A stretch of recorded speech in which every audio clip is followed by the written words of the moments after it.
সম্মানিত সুধী ভিউয়ার্স, সারা বিশ্বের মুসলিম জাতির প্রতি রইল আসসালামু আলাইকুম রহমতুল্লাহ বারাকাতুহ। সারা বিশ্বের হিন্দু জাতির প্রতি রইল আদাব ও নমস্কার এবং অন্যান্য জাতির প্রতি রইল তান্ত্রিক গুরু মনীষা আক্তারের পক্ষ থেকে আন্তরিক শুভেচ্ছা ও ভালোবাসা। যে তদবিরটি আপনারা দেখছেন এটা হলো স্বামী স্ত্রীর মিল মহব্বতের তদবির। আপনার স্বামী বা স্ত্রী পরক্রিয়া প্রেমে আসক্ত, কুকর্মে লিপ্ত, তাকে ফিরিয়ে আনতে চান, দাম্পত্য জীবনে সুখী হতে চান।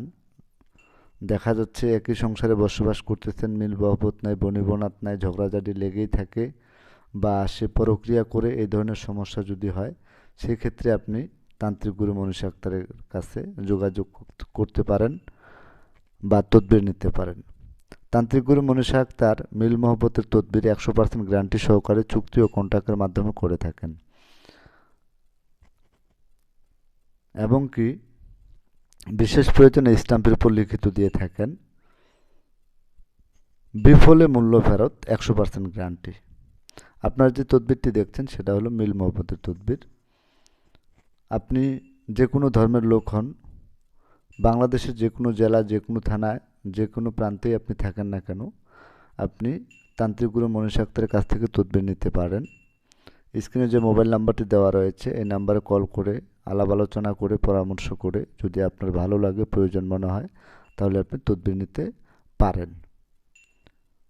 আর যারা সরাসরি তান্ত্রিক গুরু মনীষা আক্তারের বাড়িতে আসতে পারবেন তারা সরাসরি তান্ত্রিক গুরু মনীষা আক্তারের নিজ বাড়িতে এসে আলাপ আলোচনা করে তদবির নেওয়ার জন্য চেষ্টা করবেন। কেননা সারা বাংলাদেশে বর্তমানে প্রতারকের অভাব নেই, কবিরাজের নামে অহরহ প্রতারণা চলছে। তাই আমি বলবো যারা তদবির নিতে চান তারা অবশ্যই তান্ত্রিক গুরু মনীষা আক্তারের এলাকায় এসে খোঁজখবর নেবেন। খোঁজখবর নিয়ে যদি এলাকার লোকজন বলে যে হ্যাঁ সে কবিরাজি করে, এই ধরনের কাজকাম করে, এরকম ভালো রেজাল্ট পেয়ে থাকেন, তাহলেই তার বাড়িতে এসে তদবির নেবেন। আর যদি রেজাল্ট নেগেটিভ হয়, এলাকার লোকজন বলে যে না সে এই ধরনের কাজকাম করে না, যদি সে কবিরাজি করে থাকে তাহলে অবশ্যই এলাকার লোকজন বলবে, আর যদি কবিরাজি না করে তাহলে এলাকার লোকজন বলবে না। যদি রেজাল্ট ভালো পান তাহলে সরাসরি বাড়িতে এসে তদবির নেবেন। আলাপ আলোচনার সাপেক্ষে চুক্তি ও কন্ট্রাক্টের মাধ্যমে তদবির করা হয়, 100% গ্যারান্টি সহকারে, বিফলে মূল্য ফেরত। তবে আরেকটি কথা, সব কিছু করণেওয়ালার মালিক হলেন উপরওয়ালা, সৃষ্টিকর্তা।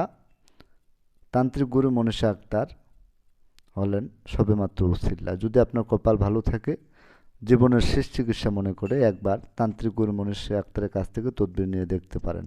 সফলতা 100% ইনশাল্লাহ। উনি যে সকল কাজ করে থাকেন সম্পূর্ণ ব্ল্যাক ম্যাজিক, কালা জাদু দ্বারা, নাম ও ঠিকানার উপর চালানোর মাধ্যমে। আপনারা যে কোনো তদবির নেওয়ার জন্য তান্ত্রিক গুরু মনীষা আক্তারের সাথে স্ক্রিনে যে মোবাইল নাম্বারটি দেওয়া রয়েছে এই নাম্বারে কল দিয়ে যোগাযোগ করতে পারেন, আলাপ আলোচনা করতে পারেন। তারপরে প্রয়োজন মনে হলে আপনার যদি সিস্টেম ভালো লাগে তাহলে তার কাছ থেকে তদবির নিতে পারেন। তবে আমি সবাইকে রিকোয়েস্ট করব একটা জিনিস, যেহেতু বর্তমান বাজারে প্রতারণার অভাব নেই, সেক্ষেত্রে আপনারা আগে যাচাই বাছাই করবেন। ইউটিউব চ্যানেলে, টিভি চ্যানেলে বা ফেসবুক পেজে, ফেসবুকে কোনো তান্ত্রিক, কবিরাজ, সাধক, মহাসাধকের পোস্ট দিচ্ছে সেটা দেখে পাগল হয়ে তার কাছ থেকে তদবির নেওয়ার জন্য যোগাযোগ করবেন না, টাকা পয়সা দিবেন না। আগে যাচাই বাছাই করবেন সে কি আদৌ অরিজিনালি কোনো কবিরাজ নাকি সে প্রতারণার ব্যবসা করছে। যদি আপনি যাচাই বাছাই করে দেখেন যে না সে রিয়েল বাস্তবে কবিরাজ, তাহলে তার কাছ থেকে আপনি তদবির নেবেন। কেননা বর্তমানে এরকম অহরহ কথা অনেকের কাছ থেকে শোনা যাচ্ছে যে তার সাথে দেখা করতে চাইলে দেখা করতে পারবে না, তার বাড়িতে যাইতে চাইলে তার বাড়িতে যাওয়া যাবে না, এরকম অনেক রকমের পন্থা অবলম্বন করেন। তার মানে একটাই যে সে অরিজিনালি কবিরাজ না। যদি সে কবিরাজ হইতো তাহলে তার বাড়িতে যাইতে নিষেধ করতো না। কেননা একজন কবিরাজের বাড়িতে একজন রুগী যাবে, এটাই স্বাভাবিক ব্যাপার, এতে কোনো রকম দ্বিধাদ্বন্দ্ব থাকার কথা না। তো আপনারা সবাই ভালো জানেন, ভালো বুঝেন, আমার কথাগুলো শুনে আপনারা বিবেক বিবেচনা করবেন। সবাই ভালো থাকুন, সুস্থ থাকুন। আল্লাহ হাফেজ।